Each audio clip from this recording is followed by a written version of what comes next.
Bonjour, chers frères et sœurs, chers paroissiens, je suis heureux de vous rejoindre en ce jour, en ce mardi 3 novembre, pour méditer avec vous.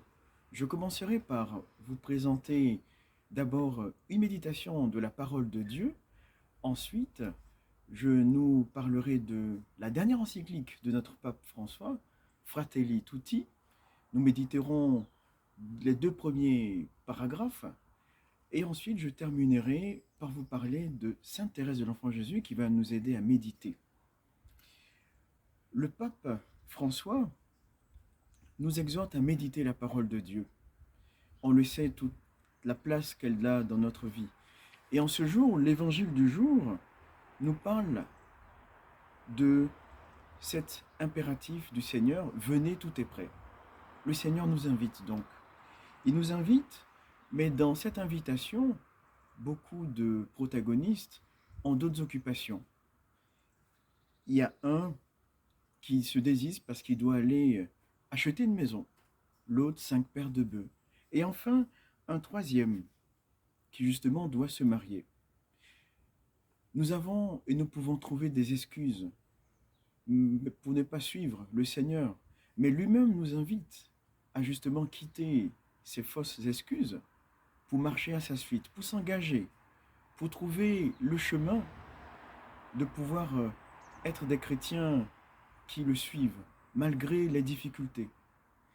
Cela nous encourage aujourd'hui à nous enraciner dans cette parole de Dieu, un peu comme dans la première lecture, pour contempler dans ce passage de Saint Paul apôtre aux Philippiens, ce Messie crucifié, mais aussi ce Messie exalté, comme nous le dit Saint Paul. Voilà ce que nous dit en ce jour la parole de Dieu. Ensuite, je veux méditer avec vous sur Fratelli Tutti.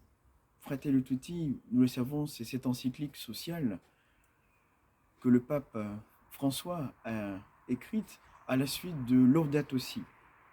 Dans le premier paragraphe, le pape François commence avec une parole très forte à notre adresse. Il nous parle d'un amour qui surmonte les barrières de la géographie et de l'espace.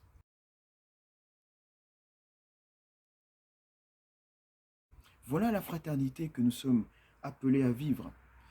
Et d'ailleurs, il nous présente un modèle, Saint François d'Assise, qui déclare heureux celui qui aime l'autre, autant qu'il serait loin de lui, comme quand il serait avec lui.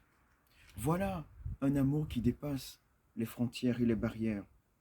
Ce paragraphe 1 de l'encyclique Fratelli Tutti a de quoi recentrer les choses pour nous permettre de nous enraciner dans la prière, puisque la prière, frères et sœurs, nous le savons, n'a pas de frontières.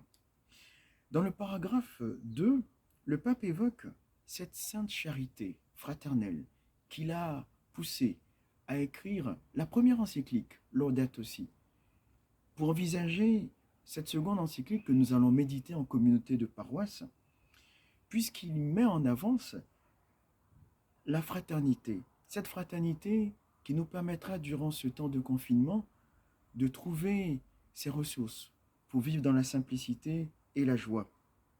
Ainsi, conclut le pape François, nous pourrons être ces semeurs de paix auprès de nos frères et sœurs, les pauvres, les abandonnés, les malades, les marginalisés, les derniers.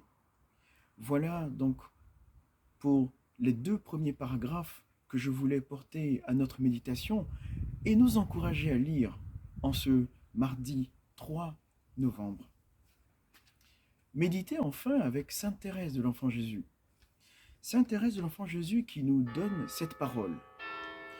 Puisse Jésus me donner de comprendre que lui seul est le bonheur parfait, même quand lui-même paraît absent.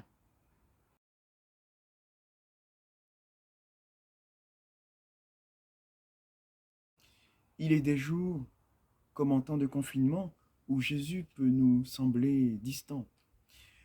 Alors Sainte Thérèse de l'Enfant Jésus nous rappelle qu'il est en réalité notre bonheur. Si en apparence on sent cette absence, mais il est présent. Voilà la vérité. Et en plus, il est notre bonheur parfait, ainsi s'intéresse de l'enfant Jésus. Puissions-nous, à travers la prière familiale, à travers aussi notre relation personnelle avec le Christ, grâce à nos églises ouvertes, visiter le Seigneur présent dans le tabernacle. Il est là, il nous attend.